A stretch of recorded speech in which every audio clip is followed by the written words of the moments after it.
Pemirsa Bali TV, peran Lembaga Perkreditan Desa atau dikenal dengan LPD di masyarakat adat dalam masa pandemi COVID ini tentu menjadi sangat penting dan krusial dan semakin strategis. Kenapa saya katakan demikian? Karena LPD ini merupakan lembaga keuangan mikro yang ada di tingkat bawah, di tingkat adat, yang memiliki kekuatan yang bisa kira-kira memberikan kontribusi dalam masa pandemi COVID ini. Kali ini saya akan wawancarai pengurus dari LPD yang ada di Desa Adat Kesiman dan juga bendesa adatnya, dan satu lagi dari BKS LPD Provinsi Bali. Kita akan membincangkan tadi bagaimana peran kontribusi kemudian kerjasama antara masyarakat Kerama Adat dengan LPD sendiri sebagai lembaga mikro keuangan. Ada di sini Pak Wayan Rayut, ada Kepala LPD Desa Adat Kesiman, kemudian ada Pak Dr. Agus Iwayan Soekarno, MSI, beliau adalah Wakil Bendesa Adat Kesiman, kemudian ada Pak Ketua Tika sebagai Sekretaris BKS LPD Provinsi Bali. Om Swastiastu, salam saya Pak. Om Swastiastu. Ya, langsung ke Pak Wayan dulu nih sebagai LPD Desa Adat. Kondisi dari LPD Desa Adat Kesiman, aman-aman saja, baik-baik saja, atau ada penurunan transaksi, ada orang minta relaksasi kredit, itu seperti apa Pak Wayan? Terima kasih Pak.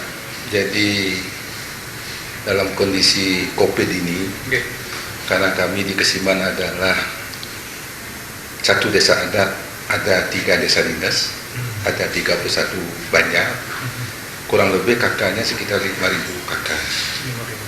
Nah, terkait dengan potensi pasar yang sedemikian rupa, sudah tentunya pengaruh terhadap LPD luar biasa. Karena pasarnya, banyaknya potensi pasar. Nah, sudah tentunya sekarang kita melihat apa yang terjadi pada saat sekarang.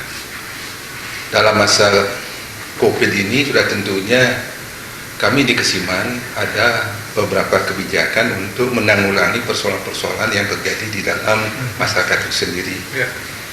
Yang pertama, kami pun bersama Juru Bendesa dan pengurus Juru Desa mengambil suatu kebijakan dalam kondisi COVID ini adalah satu, diprioritaskan keselamatan dan kesehatan, masalah kinerja nomor 2.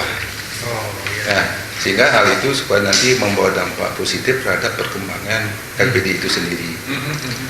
Yang kedua, dalam kaitan dengan kondisi ini, kondisi COVID, kami pun mengambil langkah-langkah relaksasi, yaitu 6 bulan bisa membayar bunga saja, pokoknya nanti dibayar berikutnya. Jadi kami sesuai dengan ketentuan pemerintah, kita ingin juga sejalan dengan itu. Sudah tentunya masyarakat kita mengambil kebijakan, walaupun toh diberikan kebijakan pokoknya ditunda, toh nanti akan membayar. Sehingga masyarakat kita, kalau dia punya kelebihan, dia tidak mengambil kebijakan relaksasi, pokoknya tetap dibayar. Kalau ada yang mengajukan relaksasi, itu akan diberikan. Selama 6 bulan ya. Hanya membayar bunga mantan, bunganya saja, pokoknya ditunda lah, nanti dibayar. Ada yang banyak mengajukan relaksasi, atau ternyata siapa tahu masyarakat Kesiman ini nggak terpengaruh misalnya. Ada yang mengajukan tak relaksasi? Sementara sampai saat ini belum ada. Belum ada. Berarti mereka tetap bayar bunga biasa, bayar pokok biasa. Berarti aman ya Pak? Aman. Kalau dari segi katakanlah yang menarik tabungan atau apa, itu ada nggak yang jumlahnya semakin banyak meningkat atau seperti itu? Atau biasa-biasa saja?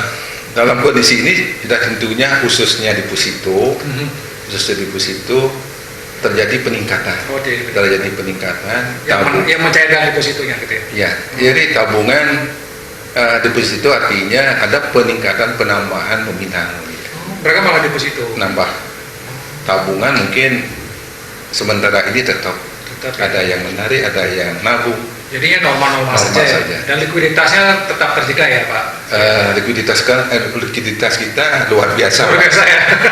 Jadi aman-aman saja. Aman saja. Karena manajemennya. Saya ke Pak Wayan sebagai bendesa adat, ini kan LPD tidak bisa lepaskan dari desa adat. Bagaimana pengawasan di LPD Desa Adat Kesiman ini dari bendesa? Apakah diawasi setiap saat atau hanya di laporan saja yang dilihat seperti apa? Begini, proses pengawasan di Lembaga Perkreditan Desa Adat Kesiman sudah ada mekanismenya. Itu mekanismenya ada pengawas internal di LPD itu yang terdiri daripada Bendesa selaku ketua pengawas dan ditambah lagi pengawas yang kita ambil dari proses pemilihan Krama, yaitu yang mewilayahi desa adat kami. Itulah yang berperan untuk mengawasi kelembagaan perkreditan desa di desa adat kami. Sehingga nanti dari pengawasan itu nanti bagaimana hasil pengawasan itu dia akan kita disampaikan kepada paruman desa. Di dalam paruman desa lah disampaikan keberadaan bagaimana bagaimana perjalanan LPD itu sendiri, disampaikanlah kepada paruman desa melalui perwakilan Krama yang namanya klien-klien Banjar. Dan tentu akan hasil itu akan disosialisasikan ke masing-masing Banjar, sehingga apapun yang terjadi perkembangan LPD itu Krama Kesiman itu paham dan tahu begitu.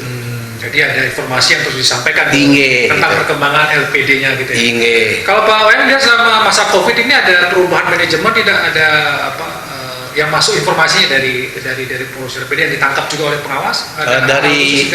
Karena begini, selama COVID ini seperti apa yang disampaikan oleh Pak Kepala LPD kami, Pak Rayun, itu memang seperti itu, bahwa tentu ada relaksasi program itu kan itu dan berdasarkan rapat kita selaku pengurus desa dengan LPD, ada yang terpenting dalam prosesnya adalah keselamatan.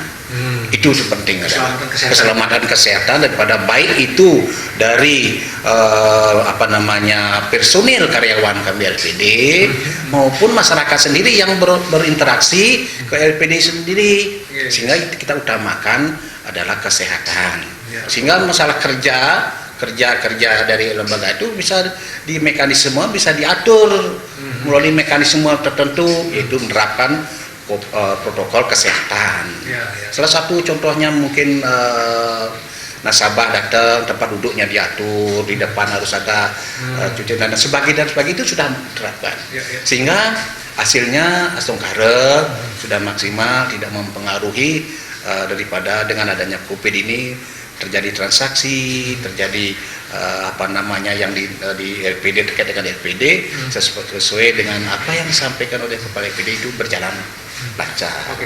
Ada himbauan tidak mungkin dari prajuru desa adat misalnya untuk kepada Kramo dan sebagai nasabah, sebagai juga yang meminjamkan uang supaya ikut menjaga LPD, ada nggak?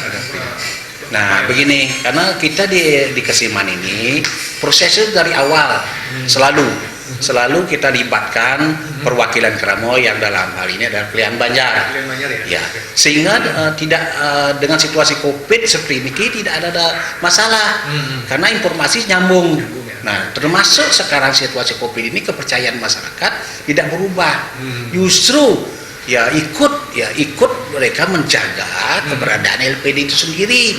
Bagaimana caranya supaya tetap solid kita dan sebagainya. Itu nyambungnya antara perujuru desa dengan perujuru Banjar kepada masyarakat. Sehingga tambah solid lah di sini terjadi, terutama Kramonya percaya sepenuhnya kepada lembaga perkreditan desa adat ini. Seperti contoh situasi seperti ini, kita sudah komitmen untuk membangun gedung yang representatif seperti yang sekarang ini, yaitu dengan situasi COVID itu pun kita bisa kerjasama dengan Kramo. Nah, itu salah satu bentuk daripada kesolidan kita, konsep daripada program kerja Kepala LPD, pengurus LPD dan perjuru desa.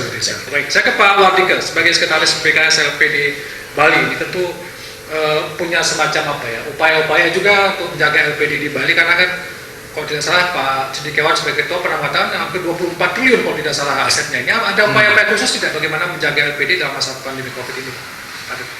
Om Swastiastu, pemirsa dari DP yang saya hormati, perjalanan dari LPD kurang lebih 29 tahun, sudah hampir 30 tahun. Saya sebagai pengurus PKS Bali mengucapkan terima kasih terhadap yang selama ini sudah mendampingi perjalanan LPD Bali. Kita sudah mempersiapkan trik-trik apa ya, seperti di sini di LPD Kesiman, contohnya ada juga beberapa LPD untuk mempersiapkan ini LPD Go Digital. Oh, LPD Ya. digital. Bahkan di sini di tengah-tengah apa yang dibicarakan tadi disampaikan oleh Cirebonese bersama dengan Pak Yan sebagai ketua LPD Kesiman, di sini sudah mempersiapkan dengan masa COVID ini bisa membangun. Inilah bukti realnya bahwa LPD yang ada di Bali benar-benar mengakar di desa adat. Ya, ya. Nah, untuk mengantisipasi dengan kemajuan teknologi, ya, LPD seluruh Bali sudah mempersiapkan seperti tadi LPD Go Digital. Bahkan sekarang ada ATM, ATM, ya. ATM cashless, Cashless. artinya tanpa kartu. Ya. Dan, Kramo Desa Adat bisa bertransaksi lewat AP-nya sendiri. Oh. Ini kita sudah siapkan. Sudah siap ya? Sudah siap seperti itu. Nah, tinggal sekarang di masing-masing LPD untuk mempersiapkan diri. Bagaimana kita LPD Go digital itu ya. LPD Go Digital ini untuk sebuah persaingan yang luar biasa pada ketatnya pada posisi ini. Tapi saya bersyukur bahwa LPD di Bali itu bisa berjalan, berkembang. Ya, karena banyaknya juga, mungkin juga ada yang masalah sedikit-sedikit itu wajar. Tapi kalau kita kembali ke sini ke LPD Kesiman, luar biasa, saya mengapresiasi bersama dengan juru desa dua ini.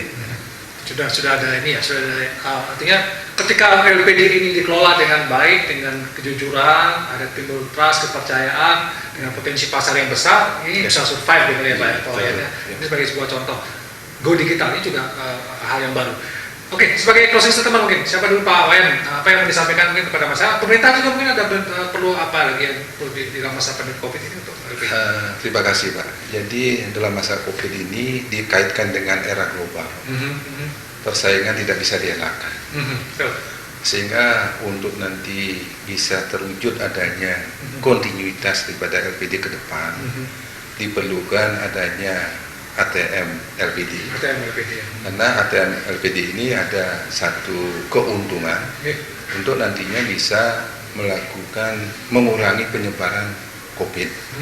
Mengapa demikian? Pada saat hari libur, di luar jam kerja, hari Minggu, nasabah kita bisa menarik di ATM LPD. ATM LPD. Ya. Ini di Kesiman sudah ada, saya lihat tadi ada Sudah. ATM-nya ya? Sudah mulai kurang lebih sekitar 5 bulan yang lalu. Kalau misalnya LPD bisa bikin ATM seluruh Bali bersatu bikin ATM kan sangat bagus ya mungkin Pak. Sangat luar biasa. Oke. Karena kami pun Baik. dengan adanya ATM LPD, kami pun dengan BPD, sudah link dengan BPD, sehingga nanti walaupun kita tidak punya akses ke luar daerah, kalau seandainya kita ke Jakarta, bisa narik uang berdasarkan kerjasama dengan BPD. Baik, ini dia yang cerdas ya. Karena waktu Pak Wayan mungkin ada yang mau disampaikan sebagai bendesa adat ya. Baik, harapan kami dari Pujur Desa adalah bagaimana kepada Kramo mempercayakan bahwa LPD ini merupakan lembaga perkreditan desa ini adalah suku guru daripada perekonomian yang ada di desa adat. Terkait dengan itulah tentu kita akan mengimbau pada Kramo sepenuhnya untuk mempercayai. Namun untuk mengimbau mempercayakan pada LPD tidak harus ada juga timbal baliknya bahwa kinerja LPD ya harus kita tunjukkan pada Kramo sehingga kepercayaan Kramo itu terutama dan nasabah khususnya lebih ini kepercayaan kepada LPD karena melihat apa kinerja LPD, manajemen LPD dan itu hubungan kesolidan penjuru LPD dengan penjuru desa. Nah itu yang menyebabkan. Nah tentu harapan yang terakhir kami kepada manajemen pengurus LPD jangan disia-siakan kepercayaan masyarakat sehingga harapan masyarakat itu betul-betul tercapai, yaitu LPD merupakan suku guru daripada ekonomi Kramo adat di desa adat kami. Secara demikian. Mungkin Pak Wadika terakhir mungkin Pak. Harapan dari Tiang kalau memang untuk membicarakan LPD atau membuat suatu aturan terhadap LPD, Paruman dipakaikan sebagai media untuk mempersatukan sehingga bisa terjadi sinkronisasi, harmonisasi. Ini yang diharapkan oleh Desa Keramat. Karena apa yang disampaikan oleh Desa tadi, bahwa LPD adalah penguat ekonomi sekarang yang ada di Bali. Baik, terima kasih Pak Tut, terima kasih Pak. Yang lain juga luar biasa nih, saya ada berada di LPD Kesiman. Tadi saya lihat juga ada ATM. Next ke depan katanya akan ada, mudah-mudahan bisa direalisasikan ATM khusus LPD seluruh Bali ya. Jadi Anda nasabah LPD bisa tarik uang di mana saja kalau selama masih ada LPD. Bahkan di Jakarta pun nanti bahkan bisa menarik uang, kemudian ada go digital. Intinya adalah pada kepercayaan. Semakin kepercayaan kuncinya apa? Adalah kerja yang baik, kerja yang jujur, kerja yang profesional. Ketika ini sudah bisa dilakukan oleh pengurus-pengurus LPD dan diawasi oleh DPD Adat, tentu ini akan menjadi kekuatan utama LPD sebagai sopo guru perekonomian masyarakat atau keramu adat. Demikian bisnis Bali kali ini, saya ucapkan terima kasih atas perhatiannya. Saya tutup dengan Promo Santi. Om Santi Santi Santi.